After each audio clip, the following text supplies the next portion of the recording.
Welcome back, everybody, to the Breakthrough Moment podcast. We have special guest, Dr. Nicole Gruel. I'm so excited for this. Thanks for being here. Thank you, Zach, so much. I'm super excited to be here too. So good. So for those of you at home who have never met Nicole, she is a doctor. She is a homeschooling and world schooling mama. She's a coach that specializes in spiritual experiences as well as high ticket affiliate queen. So I'm super, super excited to hear your breakthrough moments. For those of us here joining the podcast for the first time, this is all around sharing the pivotal moments in entrepreneurs' life that broke them into the next level of success, whether it's a strategy or an aha moment or a breakdown or team or something that's created a breakthrough. We're here to share their breakthroughs so us at home can experience the breakthroughs as well. So without further ado, over to you, Nicole. Please let us know what have been a couple of your breakthrough moments throughout your career. Yeah, I love this. So, as you mentioned there, spiritual experiences has been a big part of my experience. And so one of the first biggest breakthroughs I actually had was naturally to do with a big spiritual experience. And at that stage in the entrepreneurial journey, which as we know as entrepreneurs, you try and you dabble in all the things, right? You keep going and you keep trying. So at that stage in my life, I actually had a physical center. It started off as a counseling practice. It was moved into a healing center. And it just wasn't working. Business wasn't working, right? The hard physical space business. And so I made a decision to shut the place down. And there was something about that catalyst as an outside decision that triggered this whole massive spiritual experience that wound up being 3 days lying on a couch, pretty much like in and out of states of ordinary, non-ordinary consciousness. And it took me on a big ego death in many ways. I died to who I had been up until that point, not just in my business journey, but in my life journey and my life story. And those 3 days and the point that I got to at the end completely reshaped the path that I then stepped forward with. So that was one of the biggest ones that kind of kicked off this journey. Yeah. Fascinating. Okay, cool. We'll dive into that. Keep them going. Have you got a few more? Yeah, absolutely. So that one was profound in that it helped me understand that this journey that we're on is a game. It's a game. We are so active as co-creators in who we are on this planet and this space. And if, and this is great for the entrepreneurial journey. It's like, man, if it's not working for you, change the game, right? As long as you're alive and embodied in a human form, you get to be an active player in this game of life. And so whatever it is that's not working, you get to shift and recreate. So that experience put me into this frame of, right, what do I now want to create? And how do I want to do it in a way that is fun and enjoyable in my life? So that was a really big one early on. And yeah, gosh, there's been so many, Zach, so many. I guess on that point, Nicole, I might just jump in. So can you explain to people at home, like, what is an ego death, and like what was your old identity and what was the new identity? Like, is that what you mean? You had like a restructuring of who you were and what life was about? Is that? Exactly. So what happened over 3 days was it was layers of myself and who I thought I was. Like, my name is Nicole. I live in this part of the world. At that time, Sydney, Australia. And the things that I was attached to, like, I am a counselor. I am a teacher, these identity pieces. Every time I tried to affirm and assert one of those pieces, it was like I was an onion and layers of myself was being peeled by some force greater than myself. And so each time I was asserting, I am Nicole, like, let me hold on to that, it was like the layer just went and got taken straight off. And it's like, oh man, I don't know if I can swear on this. I was like, oh man, um, okay, if I'm not my name, who am I? Right. And then it goes to the next layer. And it got to the point where I was like, I am girl on couch. that got taken away. And at that final moment where all of those layers, and this is after 3 days, mind you, after all of those layers got taken out, the one thing that was left with me was I am a pinprick of light. And it wasn't language, I experienced that. I experienced myself to be this teeny tiny pinprick of light. And I knew in that moment, I am nothing more and I am nothing less than this infinite pinprick of light.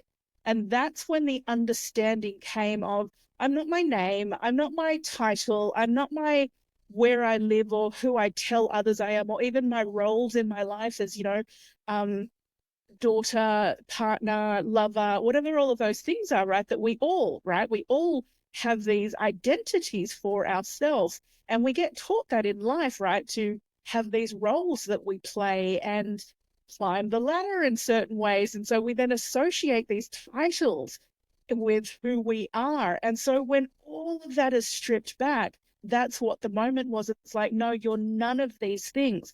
All of those things are a game. They're things that you get to choose and interact with and change. You have the power to change them if you want. Like, don't get so caught up in them and attached to them. Let those go. And so when that connection came to that really core part, that liberated, it was hugely liberating, because it's like, oh, what do I actually want? Right? Not who am I supposed to be? What has society told me I should do? What do I actually want in this game?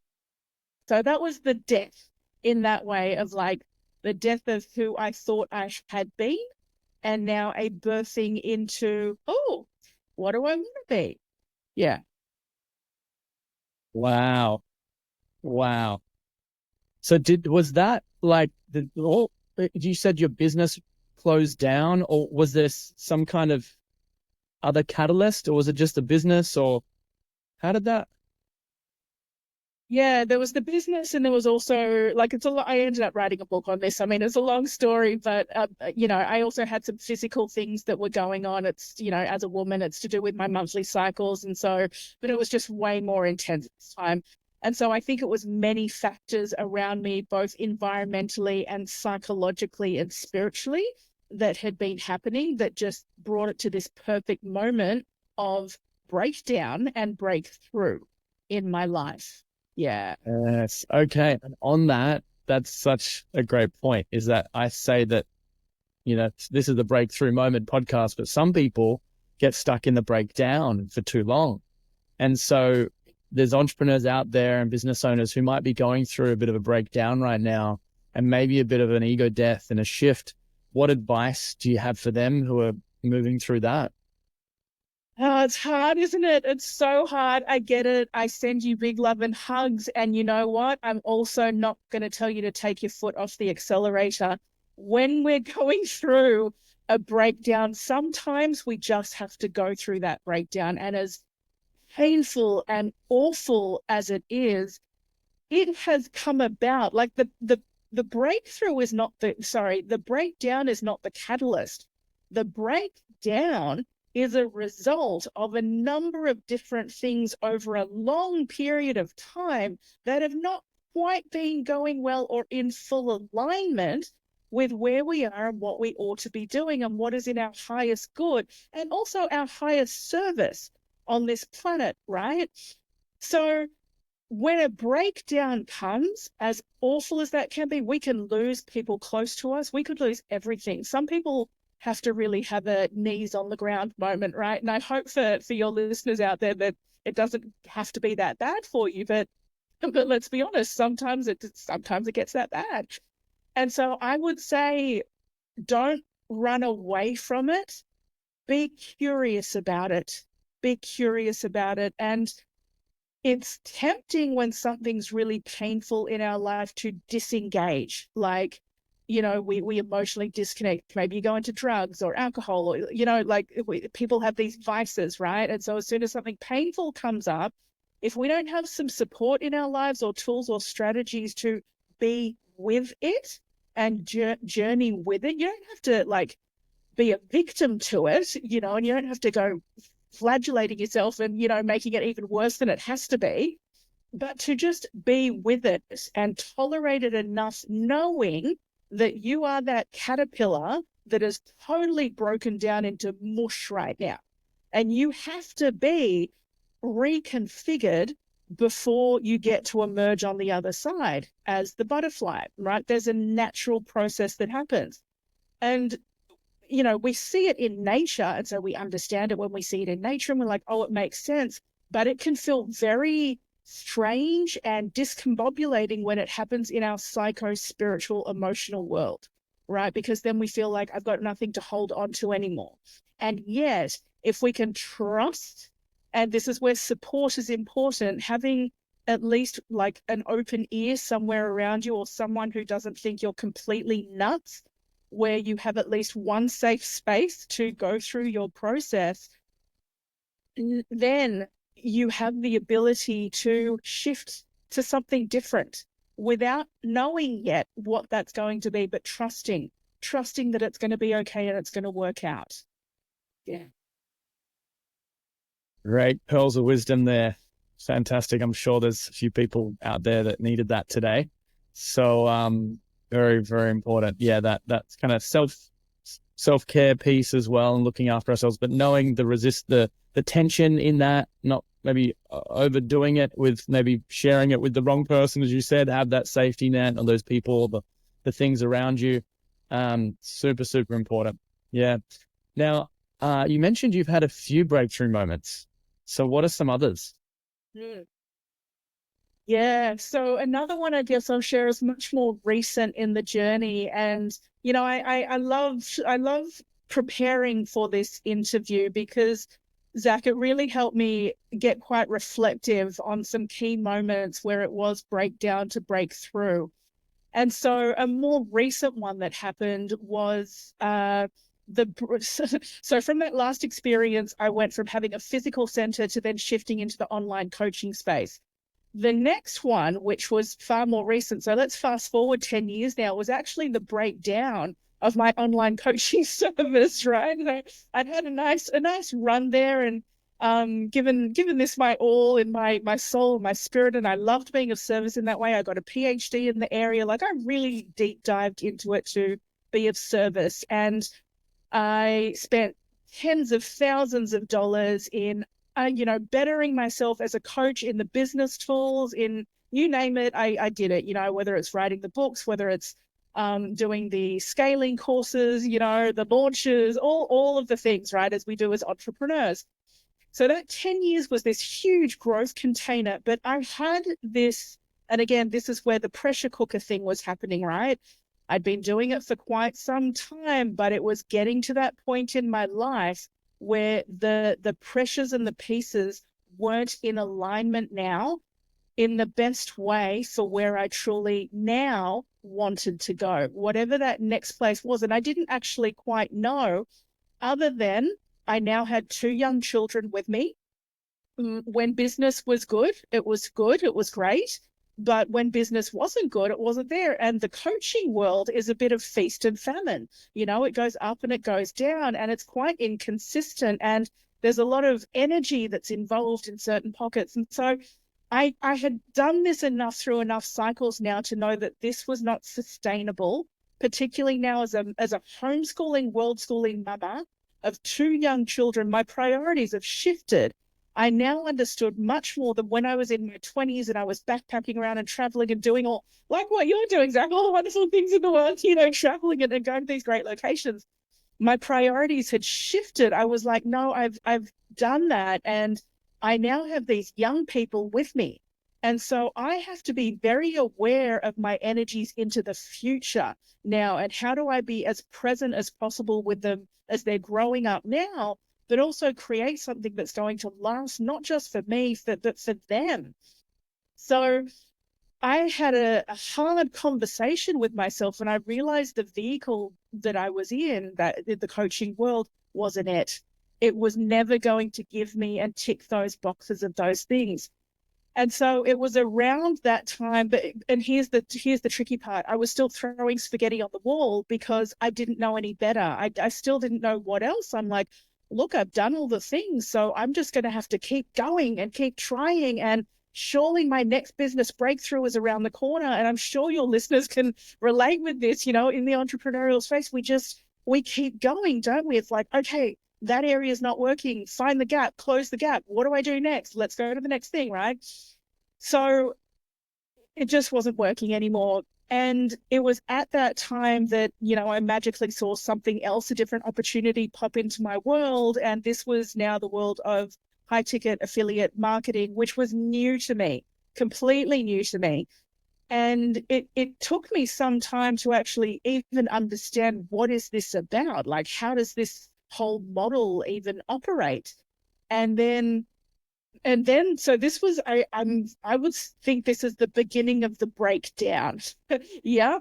And the pieces were falling apart now, because there was a part of me saying, okay, there's something different that's out there. I also recognize what I've been doing up until this point is not quite working, but I don't fully know how to jump on board this next thing. But then as I started to understand it, and also realized that I didn't have to throw away everything that I had done up until that point, I could actually bring some of the best pieces that I loved and have learned from this entrepreneurial path and infuse it into what is simply a different business model. Because that's all it is. I see this actually all as one business journey with different, shifts and shapes of the business model along the way. And so that then became the breakthrough, right? The breakthrough was, great. There's something different out there that actually makes so much more sense. And I can, at this stage in my life where energy is important to me, my time and my energy is the most important thing, I now can shift into something where all of those back-end automated technology systems that was sucking up my time and my life force energy that I personally don't love. I know some people thrive in that space. I don't love it. And so this was something where all of that had been taken care of for me. And in terms of finances, I could see a very clear pathway, way clearer than anything else I'd ever been on before. This was like no guesswork in this. It's a matter of see a pathway, follow the pathway, take the action. And it's just a matter of how fast do you want to go in this. So that was massive. That was a massive shift. Yeah. Holy shift. That sounds so cool. I'm super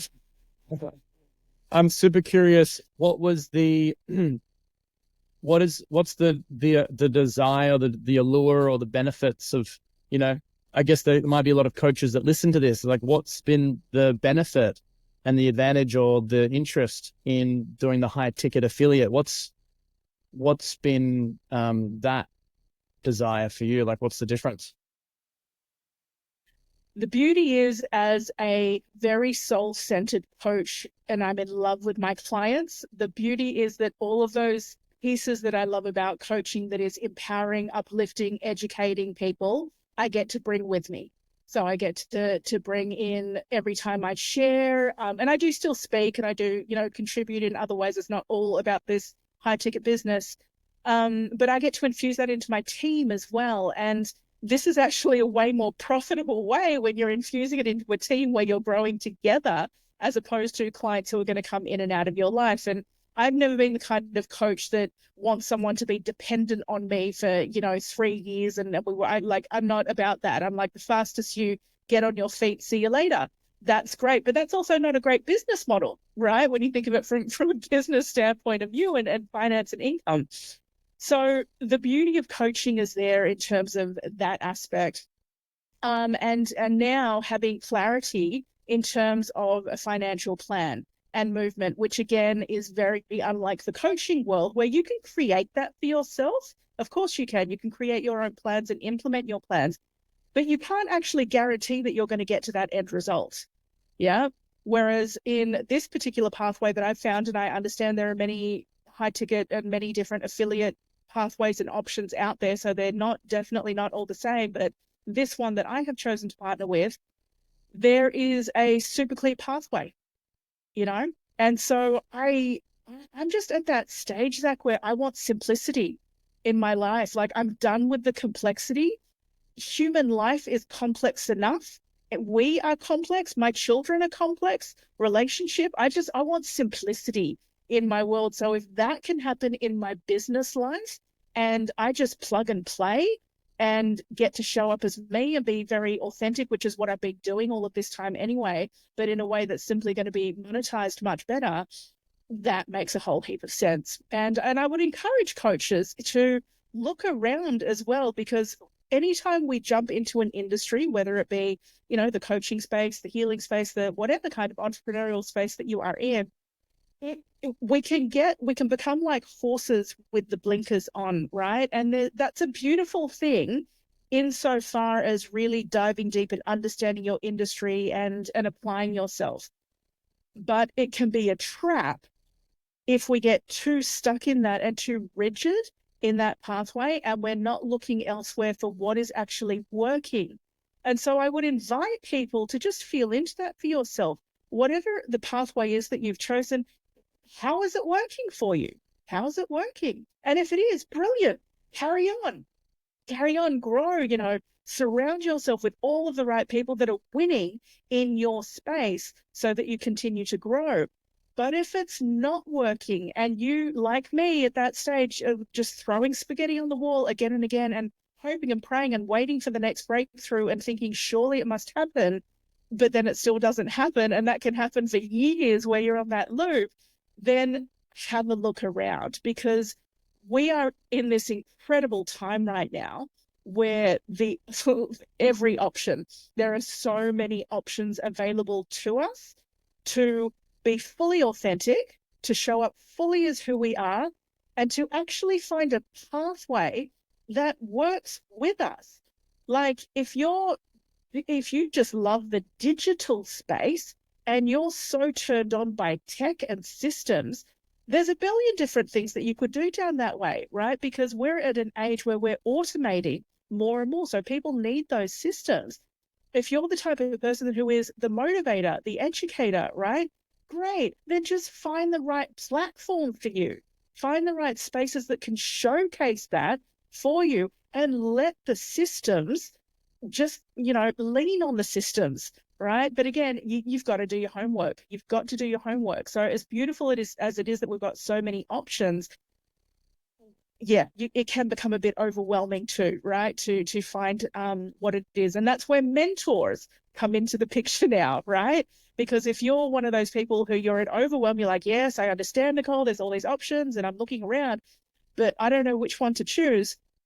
So a really good option at this point is identify one or two people that you look up to, you respect very much, and you can see that they have had success in that space that you desire to lean into and step into more. And then hang out with them. Get in the room with them and get in the room with the people that they are in the room with. This is where you just surround yourself. And when you're in those spaces, it's like codes just encode themselves to you. You can't help but absorb certain things when you're in the frequency. It's not just about knowledge. Knowledge is important, but it's a frequency. When you're in the knowledge and the frequency of these people who are not just regurgitating stuff that they've learned from somebody else, but who have actually, in an empowered, embodied way, done the thing. They've done the thing, they've achieved the thing, not just once, multiple times. And it's not just them, but they're surrounded by people where this thing is duplicable. Is that how you say it? You can duplicate this thing many times. So it's proven many times over. And that's one mistake, I think. I wouldn't even call it a mistake, but that's one big learning that I've definitely found along the way, Zach, is I have, over that 10 years on that coaching journey, I really leaned in to learn from certain people who I identified as great. These are mentors that I could learn from. The error that I've now recognized is that they didn't necessarily have a community around them of tens or hundreds of people who had duplicated the same process. They had achieved it, yes, but they were then teaching how to do that without necessarily having proven the duplication. So had I known that this piece 10 years ago, I would have saved myself many, many years and many tens of thousands of dollars of investment. Yeah. Absolutely, for sure. Spending time with those people. What do they say? One of the other podcast guests, David, he said, 100 heirs, hang out with 100 heirs, 1,000 heirs, millionaires, billionaires, billionaires. So it's hanging around in being in that proximity for sure. And yeah, I couldn't agree more. Affiliate marketing or network marketing, which is my background, has so much leverage and simplicity to it that it's incredible business model that can completely change lives and create, help people step into their potential in so many different ways, financially and, socially, emotionally, and step into a place of influence as well. So I'm a massive believer in it. A couple more questions, if that's all right. The industry, right? We've got affiliate marketing or network marketing. What do you have any bold predictions? We've got AI and software and tech, as you mentioned, like changing so much of the world. Do you see this industry, the affiliate industry, getting impacted by AI? And if so, how? Course, it already is so much. And look, when AI was first coming out, I was one of those very resistant people, I'm a human, I'm a earthy kind of girl. So I have been very cautious, and I still, I do use AI. I jump on ChatGPT. Jump into the automated systems. I'm also quite cautious in terms of, I don't share everything.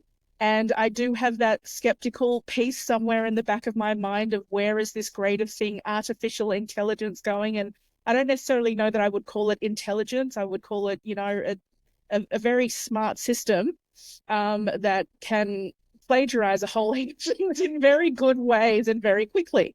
But it isn't necessarily thinking for itself in that way. But I don't doubt that it will get to that point, right, where maybe true intelligence might kick in. So I do certainly hold that caution as a human citizen on this planet that technology could surpass us in some way. I am cautious of that.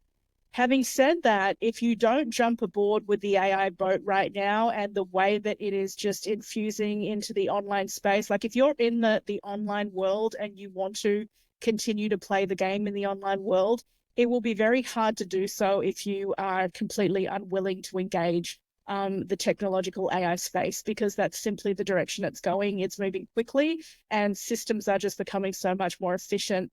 And I don't actually think that's a bad thing. If you look at supermarkets, for example, why do we have good people who could be using and applying their minds in wonderful ways at checkouts when you could just automate a checkout, right? Like factory production workers, if you don't actually need to have human people in there, then why have them in there? So in that regard, I'm actually quite a fan of the technology and the automation, where I think we have not yet tapped into how brilliant we are. We are incredible. Our minds, our capacity when we come together, our creativity.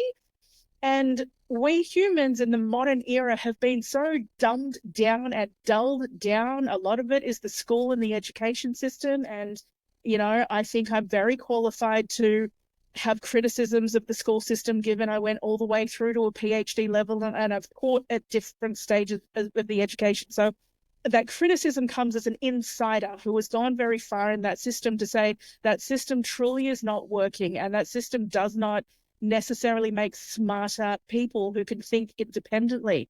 We need our creatives. We need our entrepreneurs. We need our people who can unlock the capacity of their minds and come together collectively, because it is us.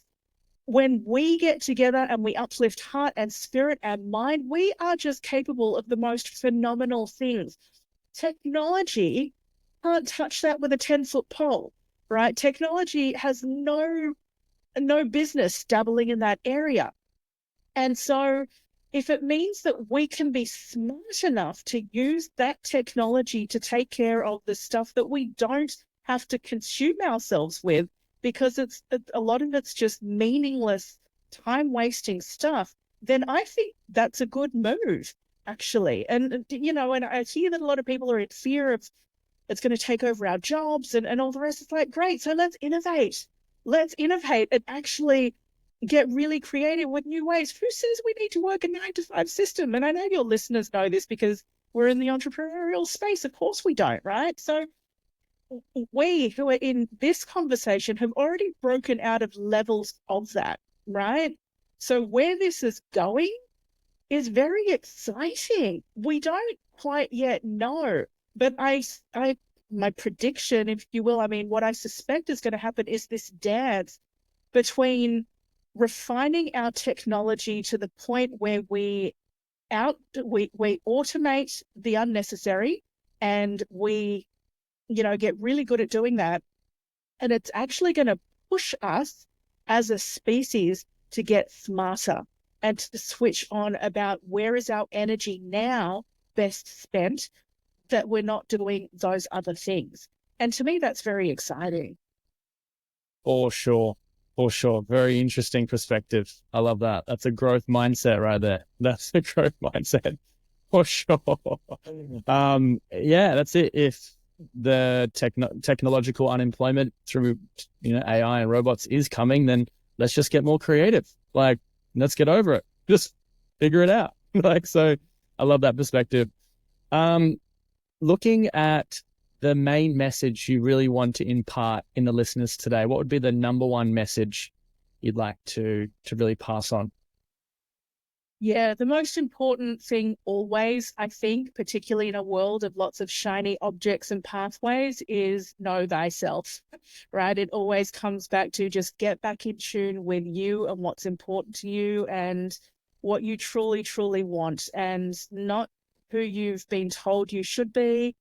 And even in the entrepreneurial space, not to become somebody else and not to lose yourself within that, but to stay connected to the core, because the deepest, best answers are always going to come from that place. And if that means taking time out as best as you can, I get it with families, it can be difficult to do that, but as much as you can, if you need to take time out from these other things in your life, then make the space for your own sake. Because as you make that space to retune and reconnect back in, your decisions will actually be better. You're going to, you'll have the breakdowns and the breakthroughs. You'll see where those areas are in your life where, okay, I just have to let go of that because that's no longer working anymore. And you can open yourself up to whatever else is going to come in. And, in the personal development space, we have so many tools now, right? You just choose which pathway most aligns with you. But if you need to do that personal work to have your next breakthrough, then go put yourself in that room and go do that. It might be a little bit scary. It might be weird, even. It might be challenging, when people try things like breath work for the first time, or even being in their physical bodies. I mean, so many people are so locked in their heads that they're removed from the neck down. So if that means getting into this room where all these people are moving their bodies and dancing authentically in weird ways, and you just have to do some weird stuff like that sometimes to shake yourself out of you and your own habits and patterns so that you can reconnect back in, then just do those things, right? Because you're going to lift your game that way. You're going to stretch yourself, and you will elevate yourself, your business, your life, your relationships, when you are connected to that core and you honor and give space and respect for that inner spaciousness within. Yeah. Well said. I'm super curious, Nicole, if you could get in a time machine and pop back to the beginning of your entrepreneurial journey and change just one thing, what would that one thing be? Oh, what a question. What would that one thing be? I the the piece of advice, I guess, yep, that I would give myself at that point in the journey would be get in the room as fast as possible with the people who have not just achieved the thing, but they're truly happy. They're truly happy. Like, we can achieve all kinds of things, but if you don't achieve it holistically, meaning, yeah, yeah, I got the accolade, but it's like, yeah, how's your marriage doing? How's your health doing? Right? How are these other things in your life? So as soon as you can, I would say to myself, as soon as you can, get yourself in the room with the people who are truly fulfilled in their life and have achieved the thing. Yeah. That is such a good piece of advice, for sure. Yeah, it's not following those that just talk the good talk or look good on paper or have the accolades, as you mentioned. It's behind the scenes. Who are they? What have they created? What type of lifestyle? The holistic side of their life, where, who, what, when, where, all the things, to see if they're in a state of embodiment of their message and if they're able to do it in a way that's, yeah, holistic and sustainable. That's a really, really, really, really cool perspective. I haven't heard that for a while. That's awesome. That's awesome. Is there a Because, you know, yeah, in this space, our industry is very good at putting on a good show, right? We show up online, you know, folks in the entrepreneurial space, people involved in marketing. I mean, it's about putting on a good show. There's a level of us where we are entertainers. And so, you know, and I'm married to an entertainer. And so the important thing is what happens after the curtains close, right? A show's great. You know, the events are great. They're fantastic. Getting hyped up and getting excited is great. But it's the chop wood, carry water. That's the part where the real stuff happens. That's where the real gold is. And even if you achieve all of the things, if you're not deeply satisfied in your being and in your relationships, then you will never get true happiness, you know. And I would, any day of the week, I would give all of that up if you know, if the only thing I could hold on to was the health and happiness of my relationships with the people around me, then it would be worth it, right? Because that's where it begins. That's, again, the relationship to yourself and those around you.